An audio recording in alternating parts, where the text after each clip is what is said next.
Pleasant good evening to you, ladies and gentlemen. Welcome to Maritime Matters. I am your host, Captain Glenn Bain. You know, we're in for quite an interesting and informative show tonight, people. We're going to be talking about billions of dollars to be made from the waters of the Bahamas, not for foreigners, for the Bahamas.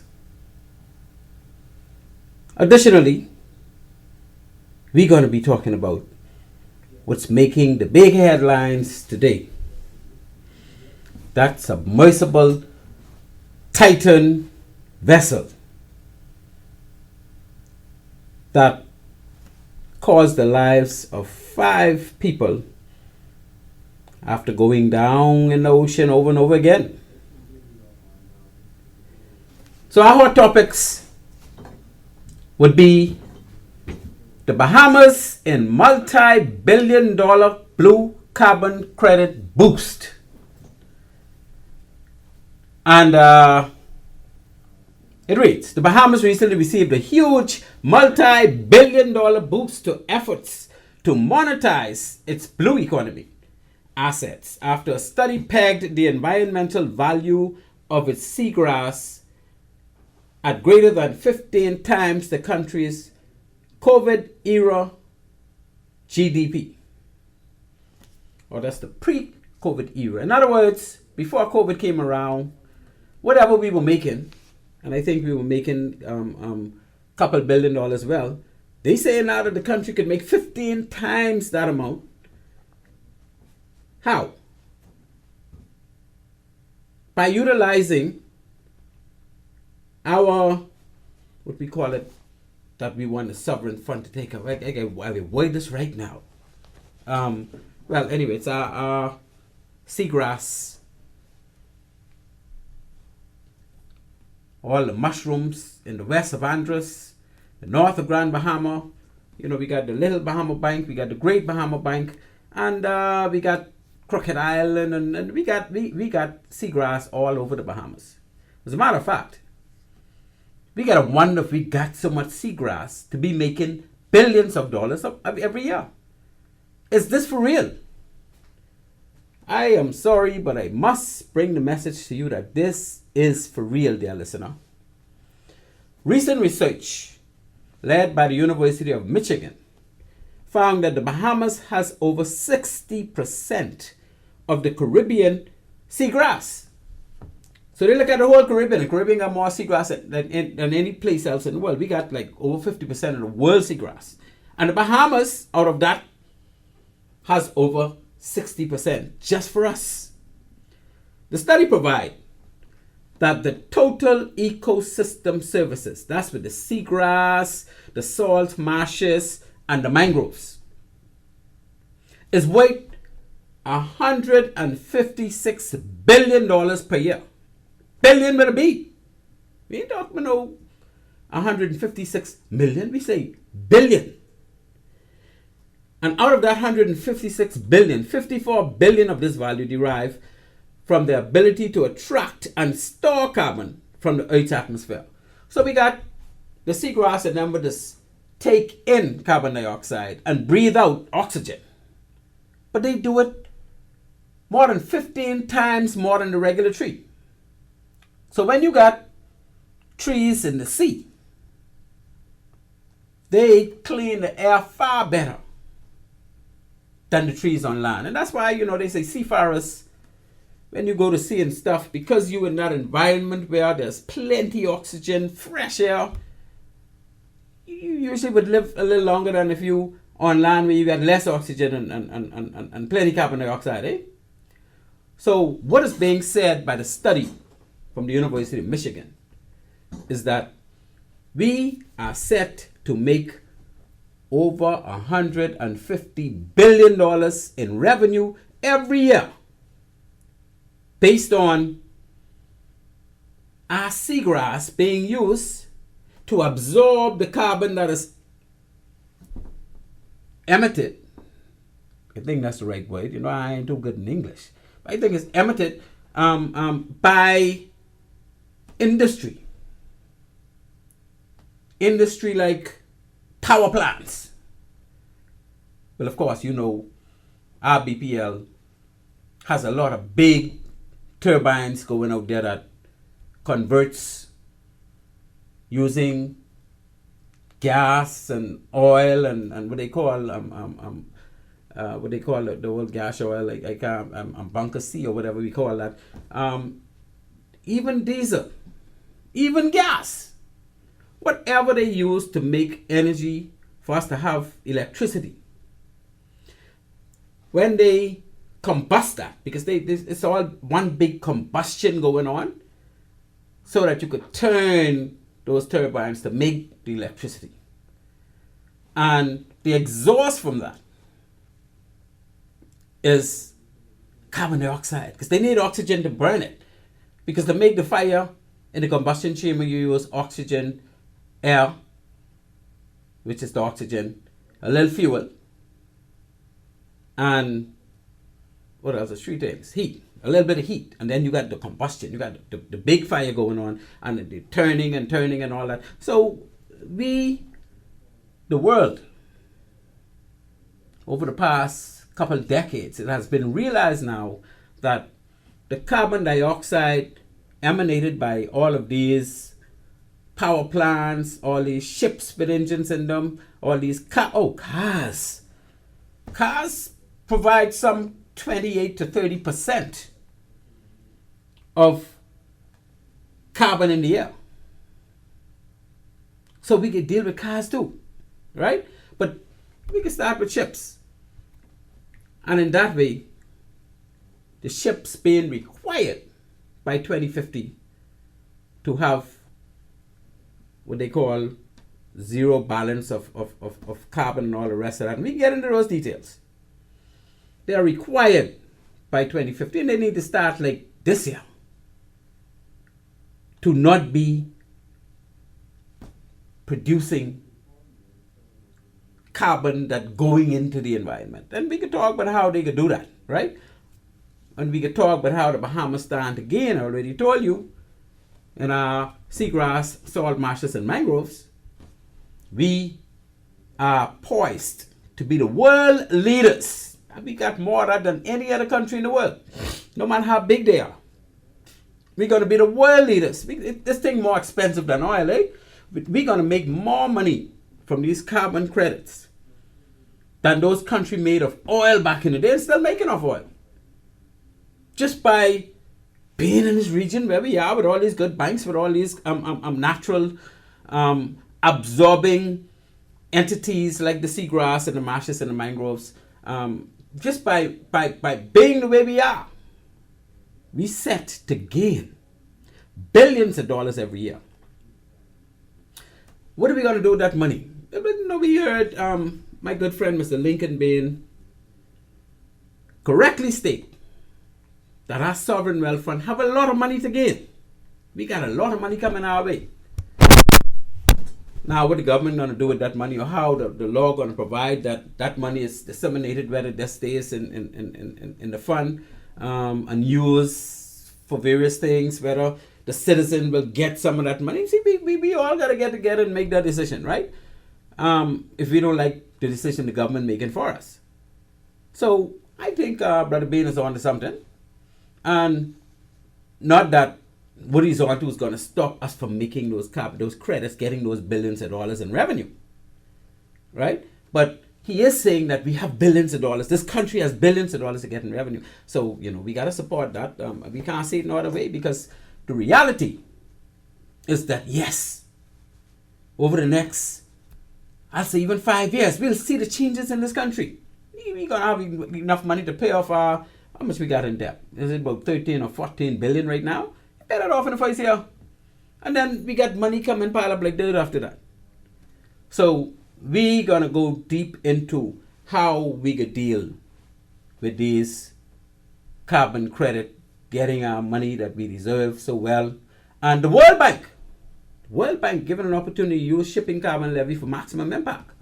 So the World Bank as global consensus grows on the need for carbon pricing on emissions as part of measures to decarbonize the commercial shipping industry, the focus is now shifting to how the massive resources generated can be utilized. So the World Bank released a detailed report indicating between $1 trillion and $3.7 trillion could be raised by 2015 via carbon pricing. So just by making money off that carbon, it could be up to $3.5 trillion.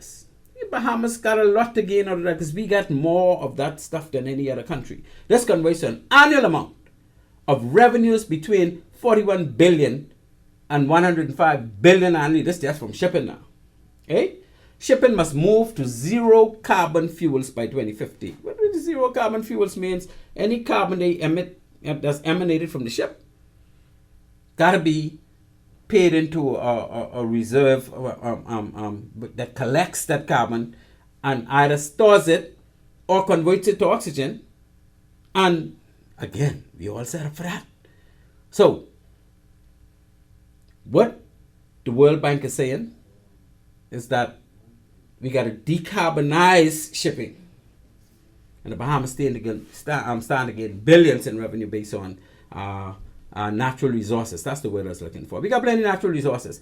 Carbon capture validated for in-service ships to meet CII regulations. So they got this thing, they have this study going on now using 2 in-service dry bulk carriers, validated the technical feasibility of using carbon capture and storage as a measure to ensure compliance for existing ships. So what they did is they got these 2 dry bulk carriers, right? And they studied in the lab and tests showed that the ability to capture over 85% of the CO2 from the exhaust gas flow of any ship. So what they do is they trap, or they put something in place so that before that carbon is all emanated, discharged from the smokestack, they capture the carbon dioxide out of that. And so that even ain't get into the atmosphere anymore. The system is based on an organic amine solution that extracts the CO2 from the exhaust gas before it is cooled into liquid form and stored into a low temperature storage tank. So they capture it before it goes in there and keep it right on the ship. And you know what they got to do with that later? Now that they have this in this tank, they got to be able to transfer that into places like the Bahamas, who can channel that into the seagrass. So the seagrass could take that in and let out oxygen in place because the seagrass need that, right? And this is just the way it happens to be, where we will be the recipient of this big deal that is moving, right, in the world today. Secondly,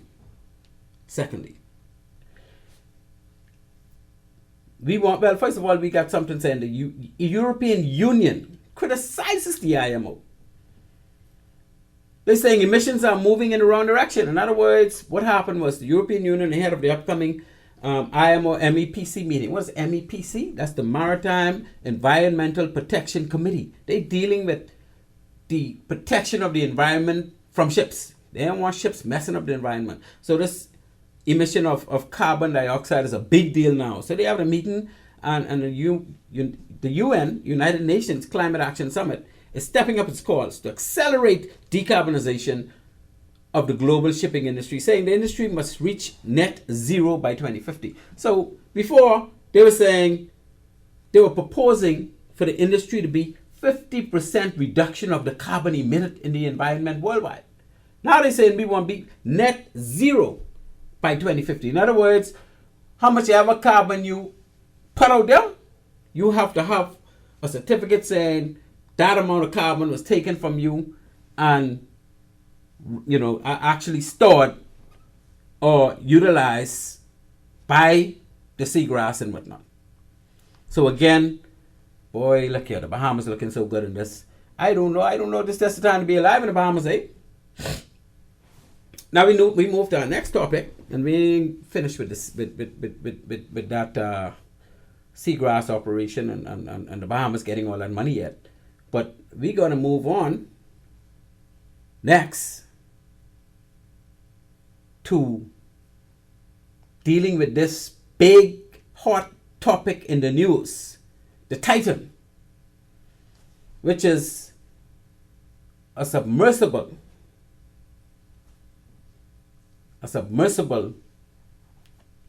ship or boat or craft.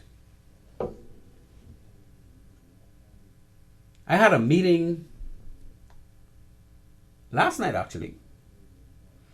I had a meeting last night with one of my good friends, Arthur. Arthur is from 8 Mile Rock, Freeport. Really, he's not from there. That's where he lives.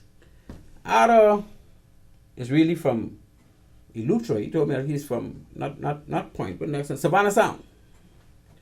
And we had a good long discussion on this Titan that went down to view the Titanic wreck with 5 persons on board. And as we know now, the Titan imploded and killed everybody on board. And of course, destroyed the submersible. What Arthur told me is that earlier this year, he actually worked on a vessel that was engaged out of Marsh Harbor, Abaco. Now, the vessel ain't from Marsh Harbor, Abaco, but that was their home base. They moved from Marsh Harbor miles out into the sea where they couldn't even see Abaco no more, going east into the Atlantic Ocean, deep water. And what they were doing is they were basically testing the Titan, the same submersible that imploded by the Titanic that the world is talking about every day for the past week, from it happened. So my friend Arthur was actually there. He touched the Titan. He was there when they were lowering. Now they went out for like 2 weeks, and every day of that 2 weeks, or every other day, he told me, they were lowering the Titan. And one day, when they were going for the depth of 4,000 meters, and that's about 15,000 feet, 4,000 meters multiplied by 3.2, whatever. So about 15,000 feet. They were lowering because he was on the vessel that had the winch that lowered the Titan when it needed to go down. It was on a bracket that took it down, and then when it got so far down, it would dislodge and operate on its own because it's a self-driven submersible owned by Ocean Gate, right? But they were doing tests in the Bahamas off Abaco for 2 straight weeks. And my friend Arthur told me that when they went for that deepest dive, that was 4,800 meters, almost 5,000 meters. So that'd be about 17,000 feet. You know, that's the Titanic is 13,000 plus feet. So they're going deeper than where the Titanic was. And when they were about to do that particular dive, they all put their signature name and everything on these styrofoam cups. It's a normal size, probably 16-ounce styrofoam cup. Because she showed it to me. I look at it. I had it in my hand. And when that submersible went down and came back up after the 4,800 meter dive, the cups had shrank to about 1/3 of the actual size it was when it went down. So you see there, listener, this ain't no little jokey business when they talk about the pressure at the depth of the Titanic. That ain't no little bit of pressure. And as you go further down, it get even worse and worse and worse. They say it's like 6,000 times the pressure we have at sea level. Now, I don't know how many of you have been diving. Even if you just go on the beach and you go down to touch the bottom about 10 feet, when you get down there, you could feel the pressure on your air. We got divers in this country who free dive 70 and 80 feet, and some of them going over 100 feet. But you know what happened when they get that far down? some of their eardrums actually burst. And they continue to live and continue to die because they ain't got no more eardrum, and so that balance is gone. But that's because of the pressure. The pressure down there is real. So this submersible named the Titan, and they call it ROV, right? ROV stand for remotely operated with a vehicle. So an ROV, a submersible ROV, is a little, and it's only about 21 feet long. So this ain't no big ship or nothing. A little small little capsule, 21 feet. That's a skiff, right? But it was closed in, and it was made out of some serious type material. And I won't go too deep into it right now because we got all night. I know I can get some calls on this, but we got to talk with us. And the Titan, the pressure on the Titan, even when they were testing it, based on the information I got from Arthur, and the company showed me, I got pictures of it, he got pictures of it, video, all the rest of that. This ain't no little jokey operation. The pressure was getting into that cabin somehow.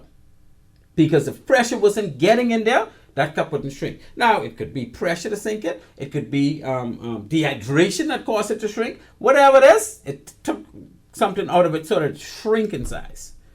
But that means they were testing to make sure that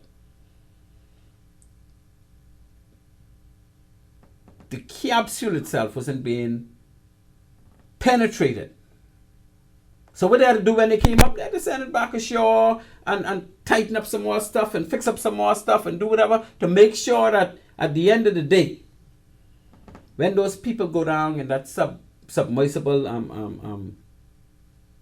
boat, ROV, the people are not impacted by that pressure on the outside. And they say the pressure is so strong you could put the Empire State Building on top of a doll baby, and that's the kind of pressure you're talking about.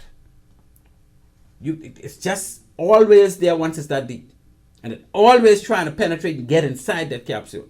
So the idea was the capsule had to be built and designed in a way that you're not going to get in there. The pressure wouldn't get in there because the people are in there looking at the Titanic, and if the pressure gets in there, then of course we see what happened. It implodes and everybody gone.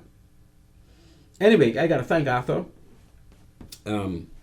for, just filling me in on the fact that we had tested this thing in the Bahamas, and I'm sure that the only place it was tested. And not to mention that they went down many times before this actually happened with people inside.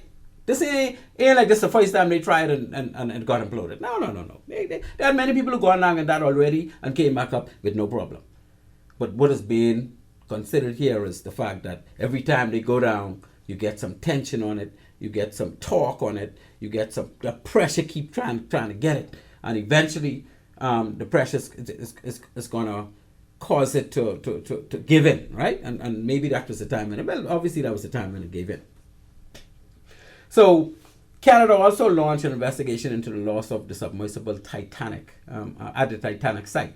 Canada has become the first to officially announce that it has launched an investigation into the OceanGate mission to dive on the Titanic wreck this week that resulted in the loss of 5 individuals when the company's submersible Titan suffered a catastrophic loss of pressure. So we see here that, that's what's going on. Now, I'm going to we ain't opening the lines yet. We still want to open it though. The shantytown. We can't leave out our shantytown. According to recent news, the Shantytown Task Force awaiting intelligence before proceeding with demolition. The Minister of Works said that the Shantytown Action Task Force will soon be ready to begin demolitions of unregulated communities in the country. Now, why we need a task force? To do what the law put the Ministry of Works and the Building Control to do. The task force is going to do what? Are they going to say, okay, y'all could now do what y'all required to do by law? I don't know why this looks like a stalling tactic. I mean, why would we need a task force to do what? If me or you start to build a building, what happens? We ain't got no work permit number because we ain't going to do it properly. We got to break that down, otherwise they will have it break down and make you pay for it. So why are these people who build without going through the proper procedures being allowed to stay there untouched, even though the Attorney General have said that we could use the building control regulation to take down all these shantytown? That was over a month ago. The first one should have been down. The second one, all community, at least one community could have been wiped out, eh? Give the people notice, give them on 2 weeks notice, even 4 weeks. I tell you, years ago, this was in the early, this is like 2017, 2016, 2007, 2006, 2007. The first piece of property I bought was out east. And they had a small little shanty town starting to brew. Boy, but that's huge now. And that shanty town, every building on that shanty town that I could have seen from my property had DEHS on it. Department of Environmental Health Services. They sprayed on them, telling them, look, you don't have mark to move. And they never came and break any of them down. Now we say we can use the building control regulation. So why we need a task force? Why we need any interference? And we have people in place already. All we gotta do, I remember when my good friend, the former minister Shane Gibson, went into a certain area and they started bulldozing. And then next thing you know, we have government homes pile up. So it could be done, people. Shane and show us it could be done.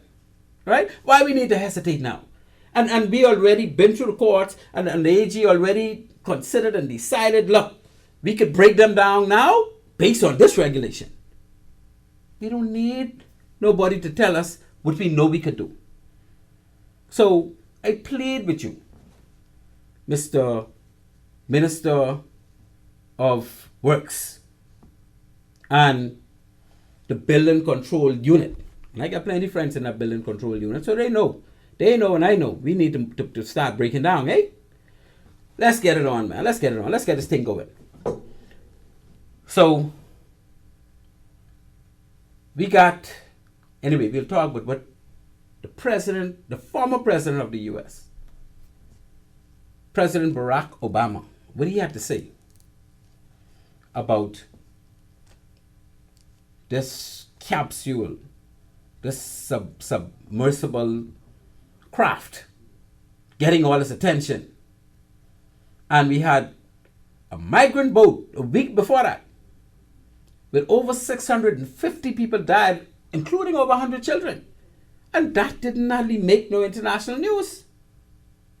But this thing with 5 people, yeah, and God bless the family and God bless, may the souls rest in peace. 5 people died. Yeah, they had plenty of money. So, I mean, a soul is a soul, eh? They getting all this attention. But yet, the one with over 600 souls drowned in the Mediterranean, gone missing forever. We ain't getting no kind of publicity on that. Anyway, that's how that rolling today, eh? Our sponsors for the night show are One-on-One Pharmacy. You know the deal? Best little pharmacy on God's earth. Yeah? My good cousin Shantia McBride. And Shani, I saw you on TV in Freeport the other day, just letting them know how it go. And I mean, I'm so impressed when I see you carrying on like that. But One-on-One Pharmacy, and in Freeport, they're known as Island Care Pharmacy. They are the ones that bring Bahamas Maritime Matters on live every Tuesday, along with Bahamas Maritime Connection Limited, where we provide you with a full slate of ISPS services. So head into One-on-One Pharmacy on Charles Sanders Highway or East Street South, or Island Care Pharmacy in Freeport, just opposite Scotia Bank. Everybody knows where Scotia is. Only one Scotia in Freeport. And check them out, and you'll be knocked off your feet with the kind of service you're getting. There ain't nothing they don't have. Mind you, they may be a little small for now, but they got everything you want. Trust me on that. Just go in there and check them out. Island Care Pharmacy. And of course, you have all been checking out all the time. One-on-one pharmacy. So I want to say good night to my good old 90-year-old Annie Mae up there in Freeport. Annie Mae, good night to you, honey. I know you're listening. I know you always listen. I don't want to lose you with too much of this technical stuff. So I can move straight into getting into and breaking, coming back, and our callers can start calling us to see where we go with all this good stuff.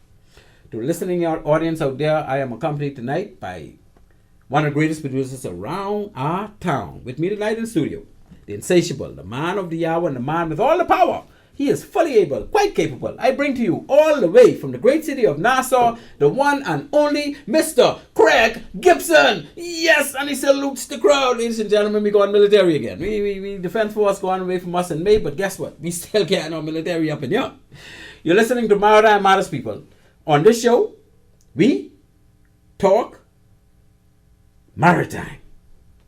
Maritime Matters as weekly at 19:30 every Tuesday here on Love 97 FM. Purpose of our show is to highlight persons that made significant contributions to maritime in the Bahamas and to sensitize Bahamians of opportunities in the maritime sector. We also cover current maritime issues from a domestic perspective and even from the international maritime feeds. Halfway through the show, we will open the lines, and I think we can do that right after this break. Numbers to call would be 326-8255. That's 326-8255. I know some of my good friends I talked to already, they say they're going to be calling the show, and I encourage them to call the show. Let's debate this thing. Let's get it out there. Let's let the people know what's happening. And by you calling in, cause me to really bring out a lot of stuff I research, because we only got an hour and a half at this. Look here, half hour and gone. We're talking maritime, people.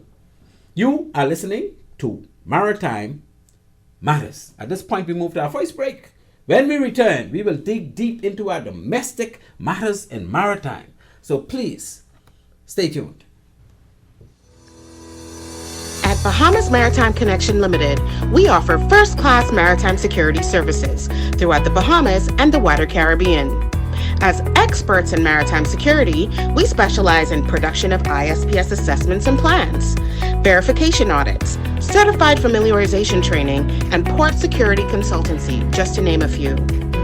Our services also include provision of a security force to maintain all required ISPS facility security compliance. For all your maritime security needs, visit us today in Nassau at our East Street South location or in Freeport in the Kipling Building. Call us at 392-3515 or follow us on all social media platforms. Bahamas Maritime Connection, your leader in maritime security. Let's help you make the connection. At One-on-One Pharmacy, our friendly staff is ready to serve you. Visit us today for all your prescription and over-the-counter needs at our East Street South or Charles Saunders Highway locations. We're open Monday through Saturday from 8 a.m. to 8 p.m. and from 9 to 4 on Sundays. In a rush? Send your refill scripts online at oneononepharmacy.com or ask about our convenient pickup service. One-on-One Pharmacy, providing personal health care with people at heart. Love 97 FM, the Bahamas. And on the World Wide Web at www.love97fm.com.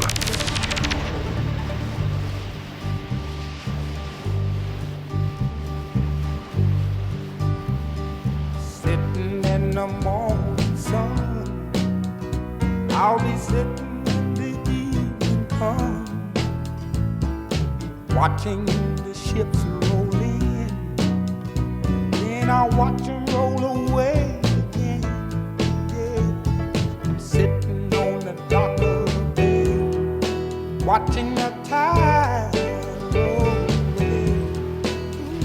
Just sitting on the dock of the bay. Gentlemen, we are back.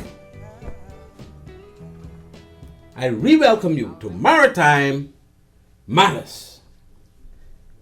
As you know, before we get to this open line business, let's just touch a little bit on the opportunities the Bahamas have, not only with our carbon credits, because we got some big time opportunities there, but Let's make the Bahamas a cruise ship destination. Let's use all of our inhabited islands to be able to receive at least one cruise ship, eh? Some of them 2, some of them 3. Let's be the next Eastern Caribbean. We have the capacity to be bigger than the Eastern Caribbean because we got more waters, we got bigger islands, and guess what? We got more beautiful seas. Come on, man. The opportunity is to make this a full Bahamas itinerary. We already have 7 destinations that the cruise ships own. Their own private little thing for only their ship. And then we get, of course, within that mix, Resort World Bimini could take any kind of ship from anybody because they don't. They only got one big ship they're obligated to, right? Or maybe 2. We got, who else take any ship? Well, we got Nassau and Freeport. That's about it. Outside of that, these cruise ships ain't letting no other cruise ships come to their private destination because they got that different, their purpose. Now, what are we going to do in this country about making provisions for other port reception facilities for cruise ships that we, the Bahamian people, own?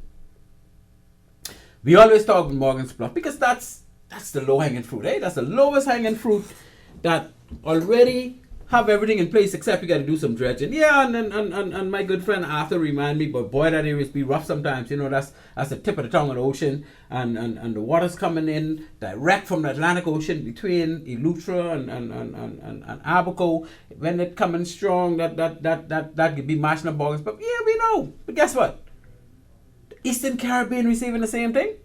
They got cruise ships coming in and out of there all the time. And we could make the port inside a lot bigger. We could make the channel wider and deeper. And so we ain't gonna have no big headache about getting in. Those cruise ships are very strong.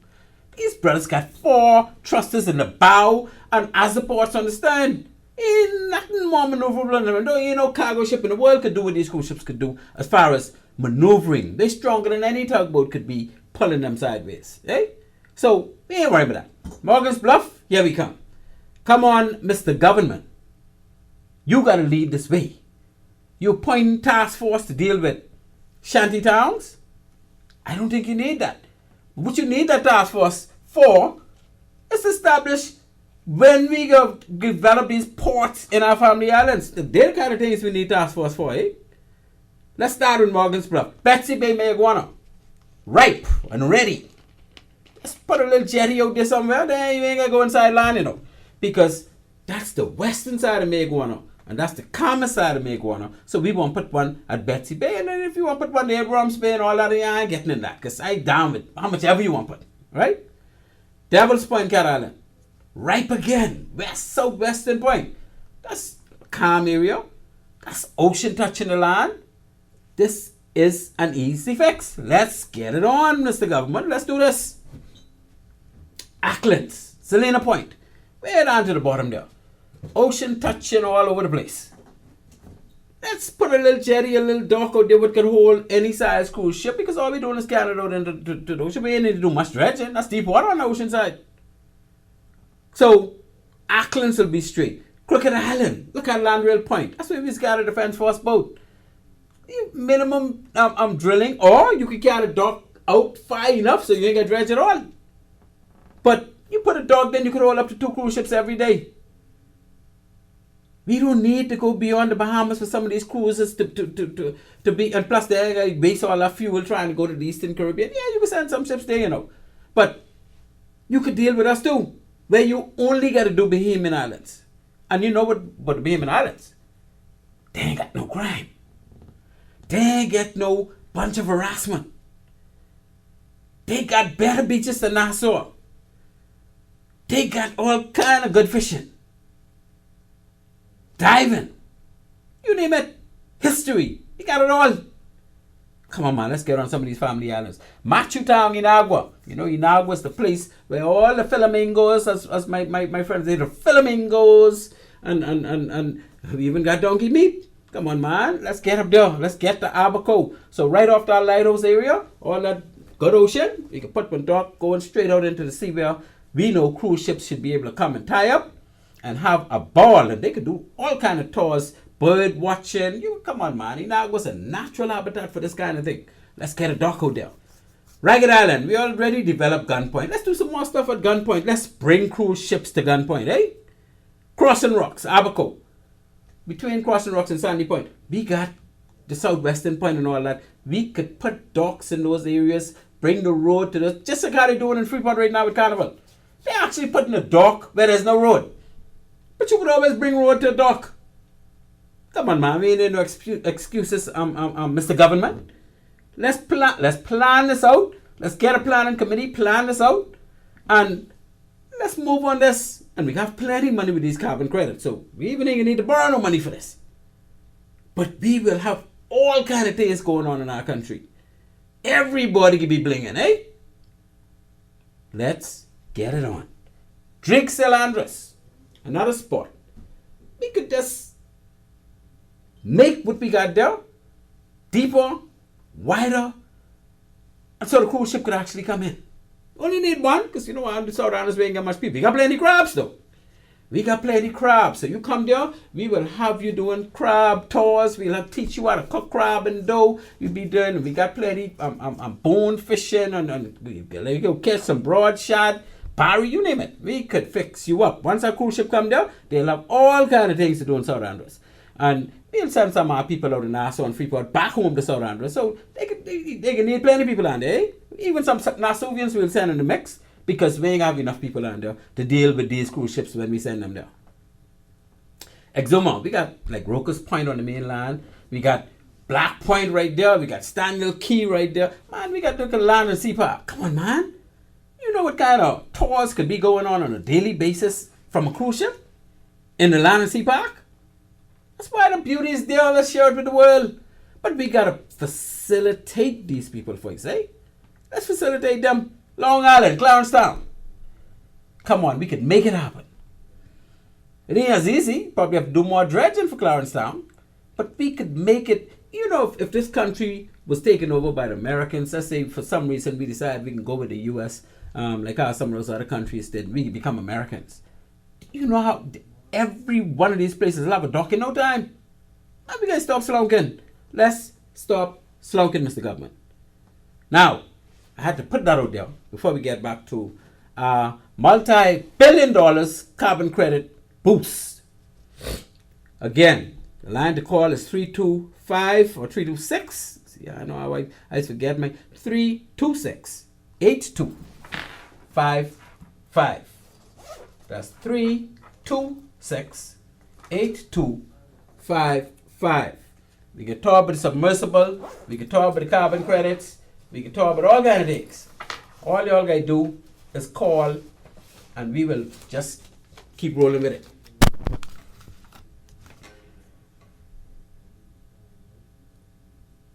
So here we go. We go back to how our country could get a big boost to monetize our blue economy. What is the blue economy?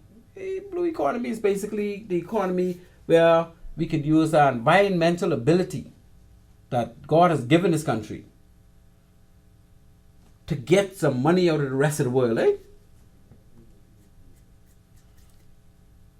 We say it's real, and we say it's happening.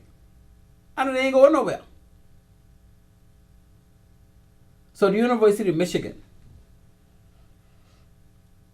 said that the Bahamas has the majority of shares of Caribbean seagrass, the very asset that the Davis administration is seeking to convert into carbon credits and a vital new revenue stream for this nation at 61% of what the Caribbean holds.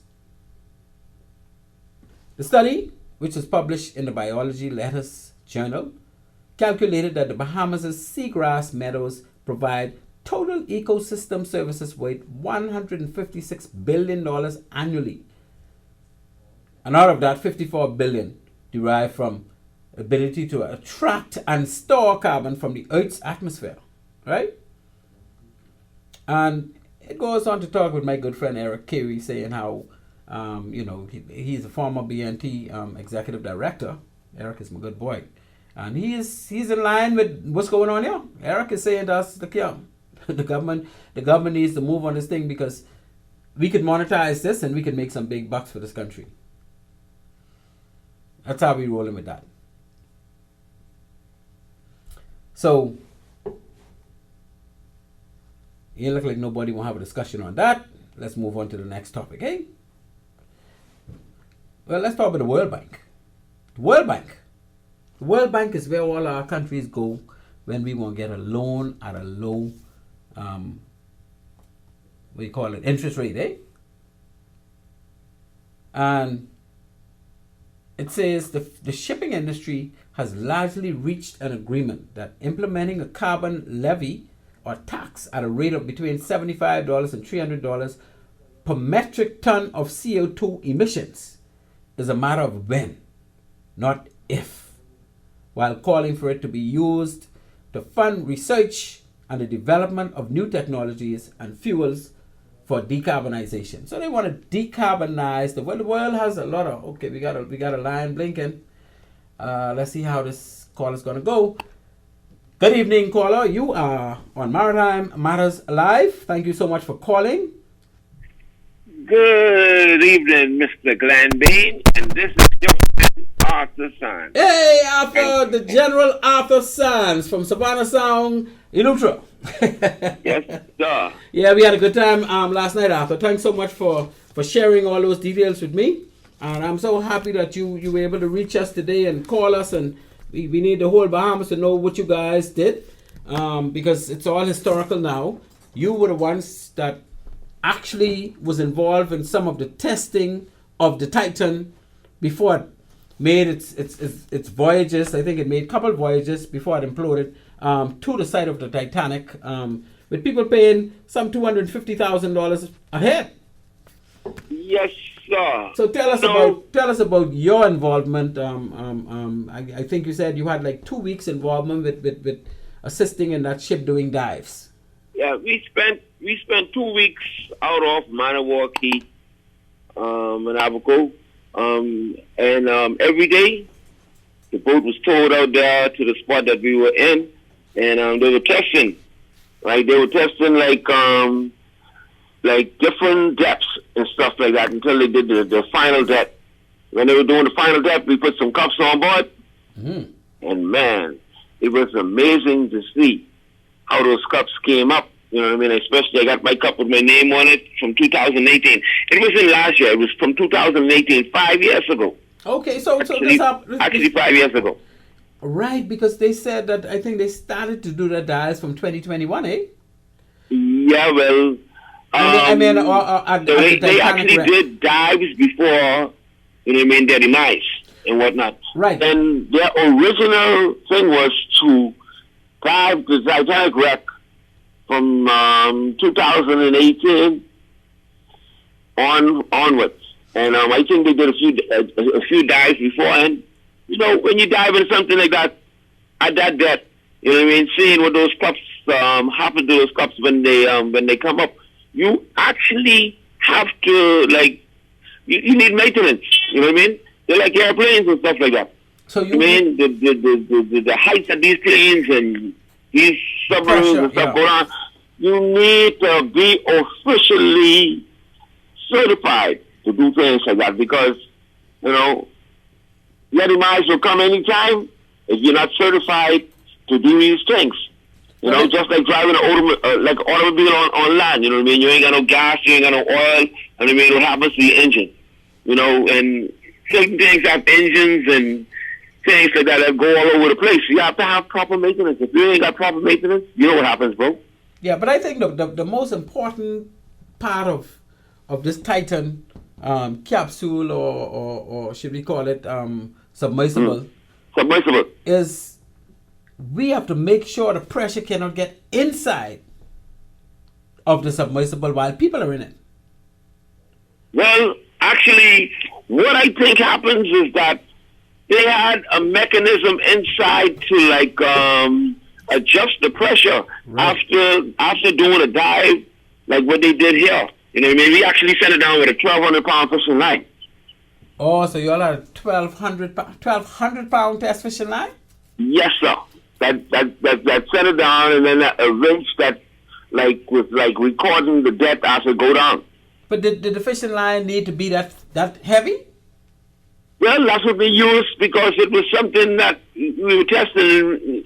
What would happen if it broke when we were testing it? Oh, yeah. You know what I mean? When you're doing things like that and you're experimenting, you have to be precise and you have to be accurate. Right. So when they went down, how long did they actually stay under before they came back up? I mean, on average, and not only that last final dive. Well, anywhere between like the first set of dives, like for a few hours, like 2-3 hours, and then after that it got longer. You know what I mean? As the time went on, we were out there for 2 weeks, and sometime, you know what I mean, we were like working into like midnight and stuff like that. And these guys, you know what I mean, in the water midnight, and after midnight, these guys swimming in the water with their tanks and stuff like that, assisting this thing to get it back on the pad that it was on. You mean so it actually has to go under, you know what I mean, so the submarine can come up on it, and then the guys, you know what I mean, the dive tanks and stuff like that, adjust it so it can go under the tank, and then it come to the top, and then go back in and start all over again. It was fun, bro. Maritime, it's fun. You know what I mean? Yes, I can say for me as a first mate on a boat, and I started as a deckhand and whatnot. You know what I mean? Salvage, riding on these Bahama Islands, and the things that I've done in the maritime industry. It's so much fun. I'll enjoy for the rest of my life, bro. Yeah, that's excellent, man. So, I mean, to be on a vessel like this, especially after the world came to know about this Titan and to actually touch it, and, I mean, how much do you know about it? I mean, what type of material it made? You obviously wouldn't have been involved in that part of it, but you see... Well, actually, those guys know. Their engineers knew. I mean, I didn't know. I was like, you know what I mean? I was like just extras, you know what I mean? I was like extras working with the people that I was working with, Ray Bowers. Yeah. That was my captain. Right. You know what I mean? He worked in the national park before, and he conducted all the things that went on the boat, and, you know what I mean? Had the final say on how we gonna operate with this thing and that thing and whatnot. So while you were doing those dives, they found it necessary to take the vessel in after every dive to check it, to test it. To what do you think was happening, or they just left it on site to do a couple dives at a time? No, it left every day. It left us out there every day to go in. So apparently, whatever they did, and they brought it back, the last day that they dove, they were probably satisfied with what was taking place. I don't know if they put any decompression or whatever mechanisms inside the machine. I don't know all of that. You know what I mean? All I know was when it came out there, we was ready to do our part of the job. You know what I mean? Lower it and bring it back up. Yes.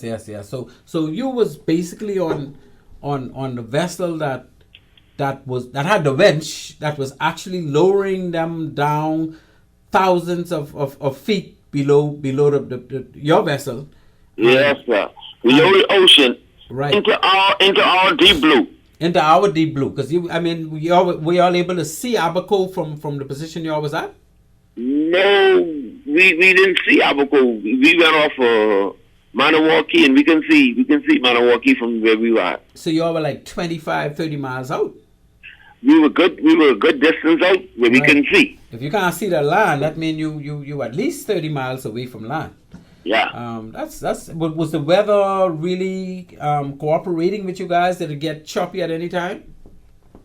A little sometime, but for the most part of it, them guys picked some good weather. They picked a good time to do it. Yeah, that's excellent, man. So this was near the summertime, or yes. Okay. Yes. And during this same time of year. All right, in the middle of the summer almost, yeah. Mm-hmm. So you all did this in that's before Dorian came. So you 2018, because I think Dorian was. And Dorian came in 19. Right. So wow. A year before Dorian. Yeah. So I guess you guys, it was a good handful of Bahamians on the vessel you was on, yeah, or was it all Bahamians on the vessel you were on? Well, it was our crew. Were any Bahamians it's our on crew. the other vessel? We operated dealing with salvage. Anytime you had like an oil spill, boats sinking and towing boats and boats running around, diving up big ton anchors and stuff like that. You know, that was our job. Sometimes we would like bring freight in the Nassau, the boats wouldn't bring and stuff like that. You know what I mean? Stuff the Clifton Key. You know. So you're always a salvage vessel that around the clock, year round, they basically doing different type salvages. Yes, sir. And I mean, it wasn't a time where you could say you're completely off, because anytime someone calls, you snap of the finger, we're ready to go. Yes. I expect so. That's good, man.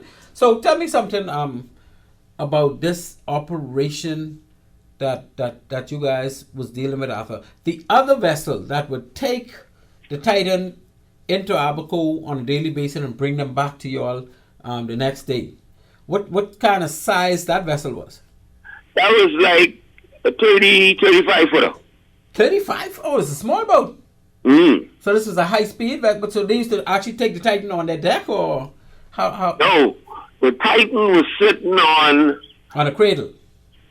A cradle, like how you take your grass cutter, your grass cutter you sit on and go around on, and you put it on a machine. I mean, you put it on a transporter, and you put it with your truck. That's how it works. Oh, so it was like on a trailer, and the vessel would pull the trailer on board, or the vessel would just tow the trailer? Tow the trailer. Oh, so they had the trailer and tow. Yes. But what type of vessel that was? Was it a yacht, or was it a fishing vessel? Was it a twin engine? It was fast, slow? Well, it never pulled us fast. It pulled moderate speed. You know what I mean? Just because they probably knew what they were dealing with.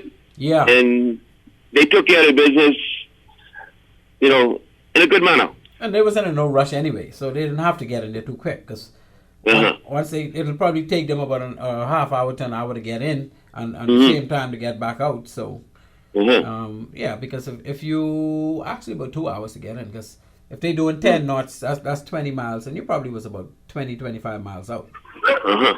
Okay, well, that's very interesting stuff, man. Anything you want to tell us happened during that whole exploration thing with this now famous submersible that stands out in your mind that we probably would like to know about? Well, I know one thing. It was like a toy, you know what I mean? Christmas Day, it was like a toy, funny looking little toy, and those guys, they knew what they wanted to do with something like that. That's so right. It was like a little toy, you know what I mean? Like something like. Yeah, it's like a jet ski. Like I know they got boats with carry jet skis and nice fast skiffs and just to play around with. But like you say, it was only 21 feet long, so they just testing it because at the end of the day, what it does is it's gonna. That's not the only submersible they had doing dives at the Titanic, but this one happened to be designed differently and made from carbon fiber. The middle of it was made from carbon fiber, and the two outer ends was titanium or titanium. And the thing is, I think they have some concerns as to where they were connected together. Because most of them are titanium all the way around. Where they were connected together, they may eventually develop some weakness. Yes. And they assume that maybe that is what caused the pressure to get in after all those dives. Yeah. But again, that's not a concluded fact. That's just what the assumptions are. And it doesn't matter to that much, except that if somebody else is going to build one, because like I said, they have some that are made completely out of titanium that don't have this problem.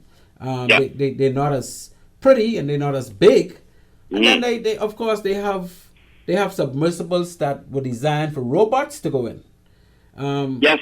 The good thing is the robot is not going to be affected by the pressure. But if you're sending a human down there, you have to protect that human from the pressure. Mm-hmm. And Hey, yeah. Hey, let's jump a little switch, man. Let's get on with this carbon credits. You know, the word is it's a carbon sink. That's what you're looking for. Huh? yes, it's a carbon credit because countries Carbon zinc. carbon zinc. That's right. It actually absorbs and stores or utilizes carbon. Yes, sir. It keeps it there until the atmosphere needs it again. That is correct. It can store it. It can. And the thing is, even if you have it stored and you want to get rid of it, you can get rid of it by feeding it into not the problem with, well, not the problem, but the technicality is how are you going to get that carbon that is in a captured state to feed our seagrass.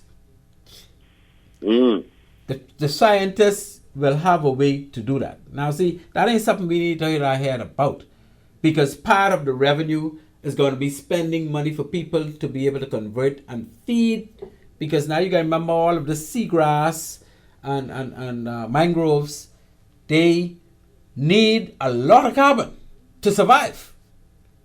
They suck 15 times more carbon at any one time than a regular tree leaf. So it's a win-win situation, because they're going to be taking in all that carbon and releasing oxygen, which doesn't affect the environment. Right? Hey, Ben. Yes, sir. Guess what? I hope that carbon makes some bauxite and some aluminum and stuff like that. What I heard that is here in the Bahamas. Well, I mean, the thing I heard is, that we have natural resources other than that here in the Bahamas. yeah, the thing is, we gotta look out for what works for us, right? We may have those things, but we may not have them like how Jamaica have it in such huge volumes that they could go into exporting them, right? Even if we do, would we need to worry about that type of thing if we're making billions a year from just allowing our sea grasses and mushrooms and the salt patches and stuff? If we're allowing them to make the money for us, why would we have to worry about other things other than tourism? Because we can keep our tourism going. Okay. We just want to make sure our seagrass don't get killed out. Okay, listen. Why let the bugger man control us on the other end, taking our things that we don't seem to understand what's taking place? You know what I mean? We need to know exactly what's taking place in our islands altogether. We need to know what is what. Now, you see what's happening in Inagua. You know what I mean? You know that ain't right. Huh? We produce the salt here in the Bahamas, ship it out, and then got to buy it back again. You think that makes sense? Well, it will make sense if to the production of the fine salt at the end is cheaper to be produced elsewhere. I mean, there's nothing stopping you or me or the government. Well, not the government. Government should be getting those type of industry. There's nothing stopping you or me from developing a processing plant for salt. You know. We need to have the processing plant here in the Bahamas and ship it out. So why don't me and you? Find it back. Huh? What's stopping you and I from getting together and doing that? There's no law stopping us. We can do that if we choose. Because listen. Let me and you meet later so we could get some other investors inside here so that we could pull together a plan so that all Bahamians could benefit more from our natural resources than what we are benefiting from right now. Because every time we put someone there who's supposed to be looking out for us, it's that they're looking out for themselves and their cronies and full of their pockets. And then when they look at us, who's a fool who put me there to protect you, I got to protect myself first. Yeah, but you got to remember that when you're dealing, I'm sure you know better than most, that when you're dealing with the marine industry, salt eats away everything. Yes, sir. So your maintenance cost is going to be ridiculously high. So when you see companies like Morton and Bahama Rock And those companies that are, if you see the equipment they have, if you know what it costs to maintain those equipment, the cost to keep things salt free, the cost, it's just a humongous cost. Mind you, they may be making money, but if you and I get into that, and one of our main equipment was to break down, and we don't have because that's the only one we run it, right? And I remember most of these companies have conglomerates all over. This ain't the only place, and their equipment could be duplicated in other places as well. So they'll have parts that if they don't need it right now, they could use it somewhere else, and when they need it, they get it from somewhere else. So us having just one of each of those things could be a problem compared to a company that have the capacity to mobilize because they are spread out much wider. So it's easy to say Bahamians can do this and Bahamians can do that. But if you look at... So, Mr. Bain, guess what? Yes, sir. Somebody else may want to get in on the show. You know what I mean? So we can talk later, man. You got my number, I got your number, and let's keep the Bahamians informed. Yes, Arthur, and I thank you so much for revealing all this information to me. I don't know. It looked like nobody want to challenge what you guys did. That's why we probably not getting any calls. I hope they're happy with the explanations and the fact that the Bahamas did have a part to play as far as the testing of this worldwide vessel or submersible that actually making headlines all over the world. I heard the boat was registered here. How did it get registered here? Well, that was only talk. It's not okay. It's not registered. Anyhow, catch somebody else and we'll talk later. Okay, my brother. Good to hear your voice, man, and you continue to take care of yourself. All right. Roger. Yeah, ladies and gentlemen, that was my good friend. Do we have another call on the line, producer?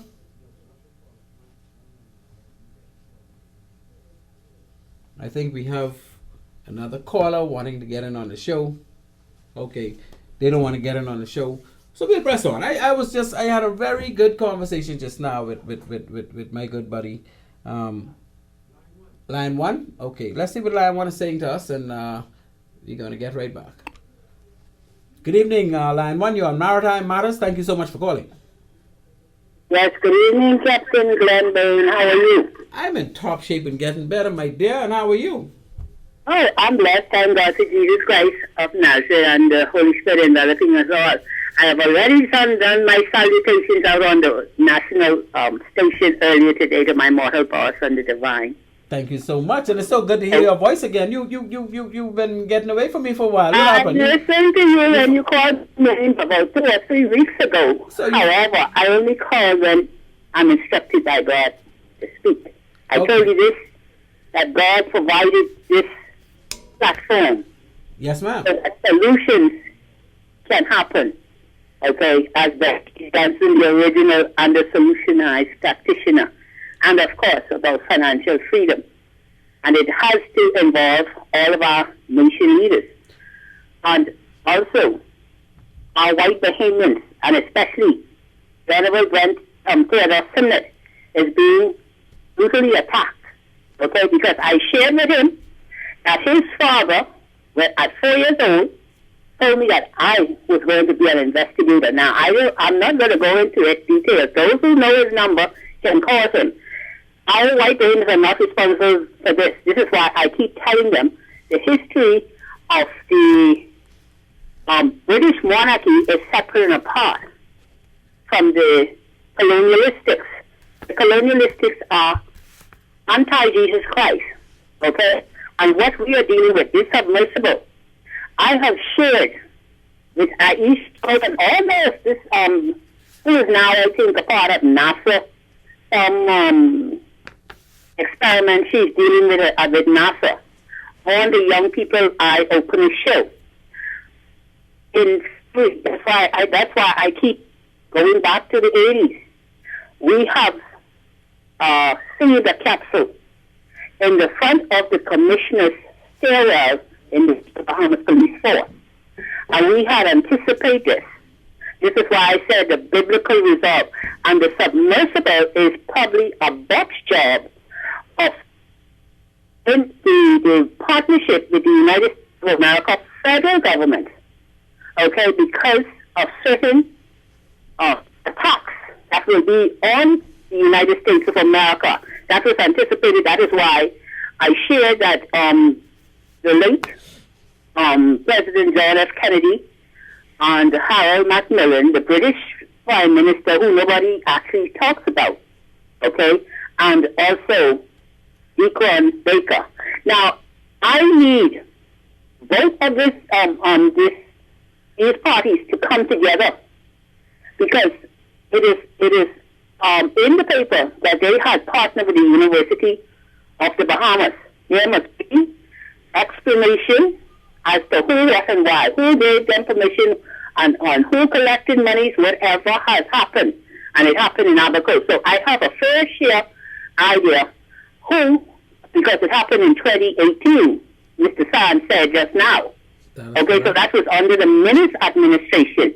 And that is one of the reasons why I shared. I said that I gave him certain information that not to get involved in things unless he checks in with former Prime Minister Alexander Ingram. Okay? And also with the FTX situation, when they disabled Star 44. See, we were very aware of all the technological attacks that will come, and we needed to partner. So when Mr. Ingram completed the privatization of BTC for the universal infrastructure, it was necessary, okay, because it started with the late Sir Lyndon Pinling. And I took that file down to the National Insurance because I wanted them to know that what was happening was international criminal terrorism. Okay, the file is there, and I left one at the CDU, and I told all my police officers, do not respond because I will be the one to deal with it. So, Ms. Veronique, let's get back. Let's get back to our high-profile geopolitical information and the eugenic experimentations that happen here. Yes, it involves my son, and that is one of the reasons why, you see, I just stand up in certain things. I try to get my own show on the same 97.5. See, this is about biblical. But I want you to take me back. I want you to take me back to the carbon credits now. But the carbon credits cannot happen until you get the whole grip on the internet communication system. So we're not going to have the everything is going now with technology. We're not going to have the carbon credits. Carbon credits will have to maneuver. No, that's natural. That is natural resources. So we have that. The transaction will be the ECT, electronic currency transactions that will have to go worldwide, because we will not only benefit. This is a worldwide thing that we have here in our possession, and the money I was speaking about for our defense force officers will not be coming from that. It's even more quicker, because it will cause the geopolitical involvement where all of those nation leaders will be vindicated, especially the 45th President Donald John Trump, and they're going to cruise the 46th. Okay? So, now God is in this, okay? I want you all to know that. And that's one of the reasons why I said all of these nation leaders have to come together. This is not about skin color. The breath of life is colorless. Yes, and it goes into biblical history. Thank you. God bless you. I thank you so much for that contribution, my dear. Take care of yourself. Yes, ladies and gentlemen, Ms. Veronique is saying that this is tied in with all the nations, as we know, because all the nations needs to capture their carbon just like we do, and they need to pay for that carbon to be disposed of, either by way of natural seagrass or by storing it somewhere where it wouldn't be getting into the environment. And so, yes, Ms. Veronique is right. All nations are involved. And we're going to see how it all goes from there. So, with our 9 minutes left, I want to run to another break, but I'm not going to do that. I'm not going to do that because that time is going to tick so fast. So if anybody else have any input in dealing with our submersible Titanic or in dealing with our carbon credits, we could probably only take one more call. So you feel free to go right ahead. And we got the debris, confirmed debris. Now I did a lot of research work on this submersible Titanic what caused it to actually implode, what the Coast Guard found, who was responsible, as far as investigations, and all the rest of that. So we just touch upon that a bit. And the ROVs working at the site of the Titanic wreck located debris that has been confirmed to be from the Titan submersible. Now these ROVs we're talking about are military. These are the Coast Guard, right? And the Navy, US. They send down their own ROVs, which is, again,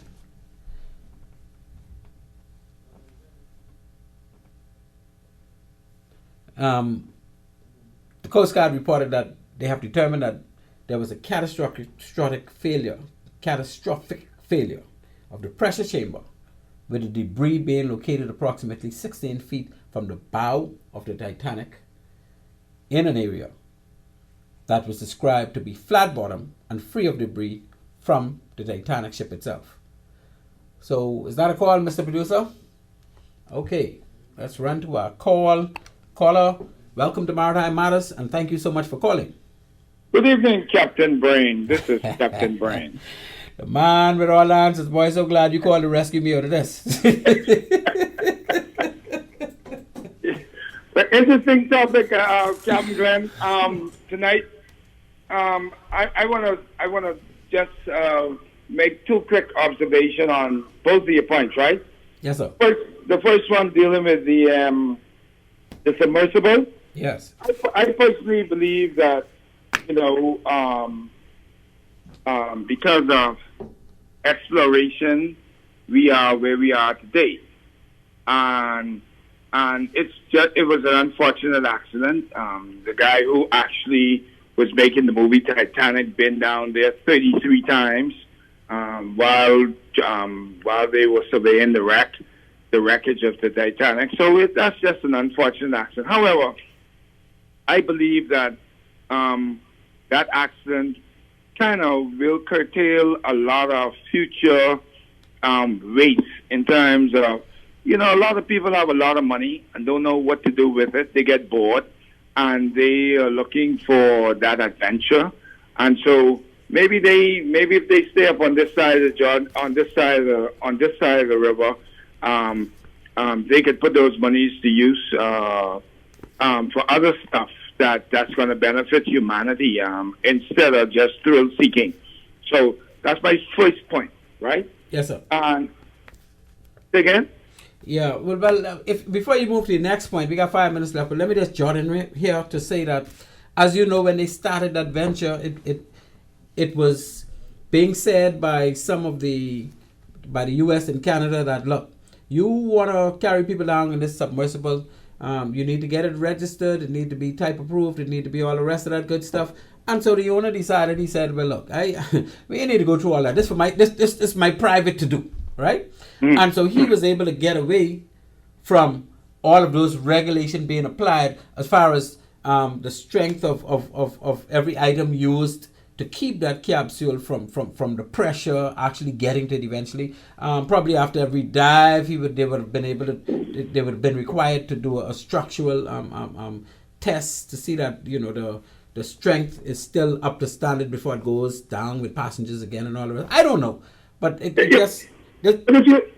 You would know. You would be aware, Cap. Sorry for cutting you off, but you would be aware that they have submersibles been around forever, and there's really no real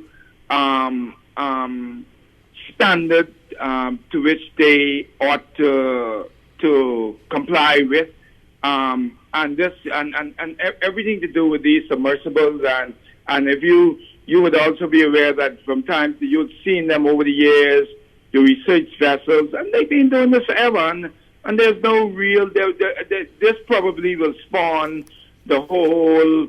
A new discussion on what type of regulation may be required, right. But there's never been no real standard set for submersibles, and particularly as relates to taking passengers and the like and a commercial activity. Even when we look at the whole space this whole SpaceX and all that stuff. Right. I think that falls in the same kind of category. It does, but it does fall in that same category. And as you know, they had some space shuttles that got exploded during test voyages as well. But what I'm saying is, in this case, this particular submersible was not made of the titanium that all the rest are made of. It had it at the bow and the stern end, but the middle was really of the carbon fiber stuff. Yeah, and the glass itself, was basically made of 7 inches of plexiglass, because they had to be able to flex.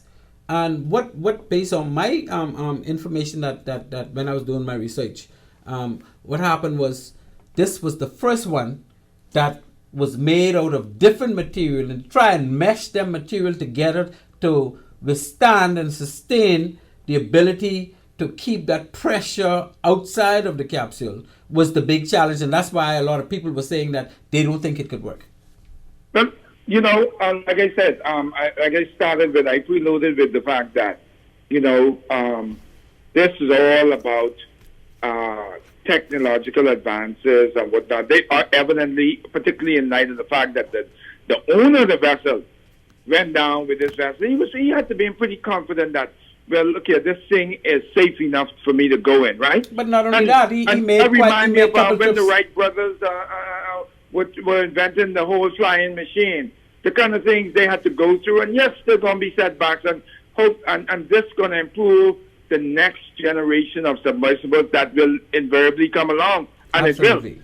You're right. You're absolutely right. Now you had another point, because you know, we got 2 minutes plus. Yeah, the producer might give us one or two. Point as it relates to this whole carbon credit. I don't know enough about how the carbon credit cashing in on that really works. I did some limited reading, but for me to really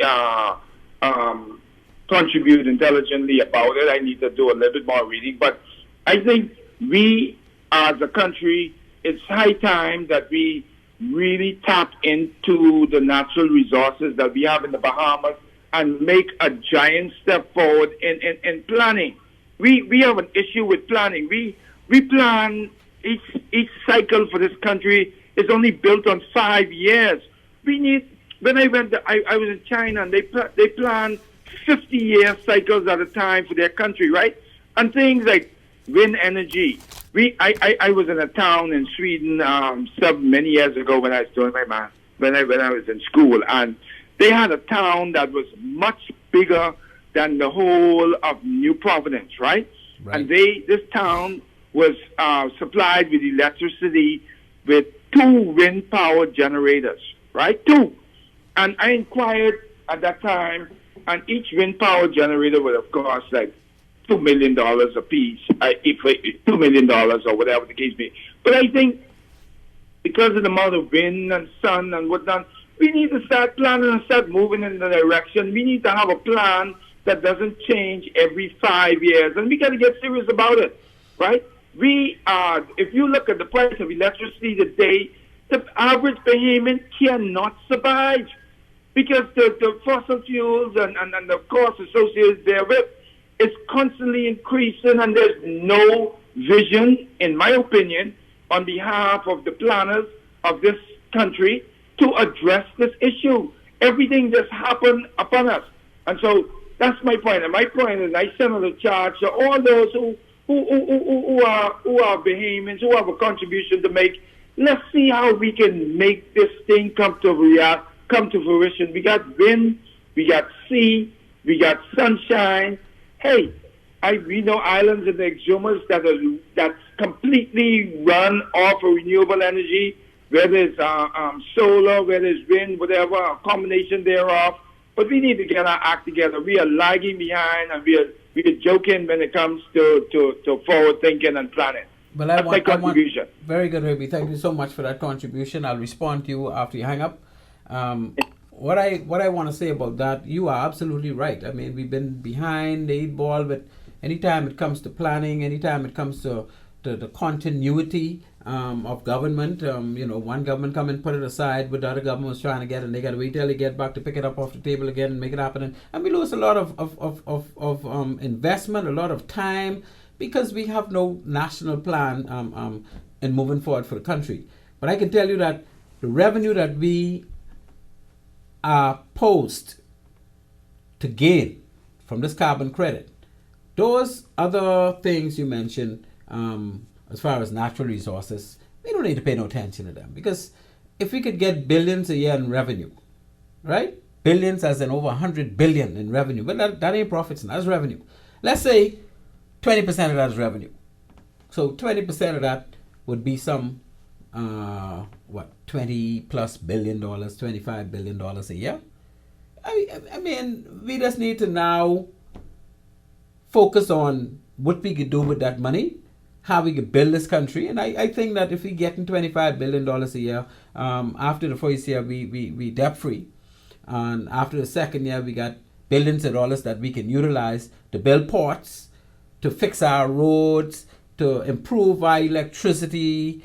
And, the country will be able to have enough resources coming in from what my friend Arthur called a carbon sink, because our country is the biggest carbon sink in the world when it comes to all the resources we get to actually take in and manage those carbon for money.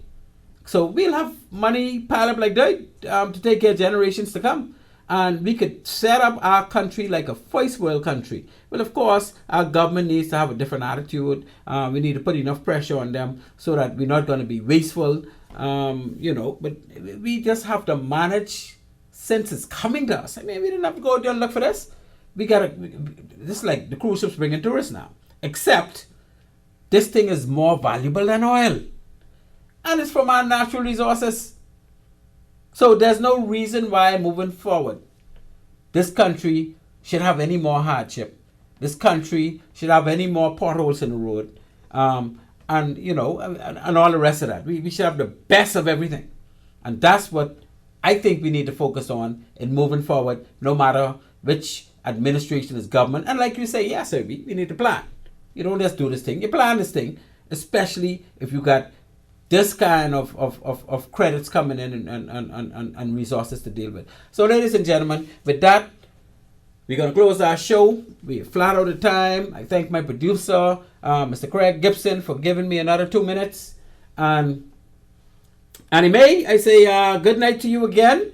And to all my faithful listeners, we so happy to have you on board with us at all times. And to the new listeners, this show really was a bit technical, but next show, of course, we're going to go back to focusing on how we're going to move our country forward in the maritime arena.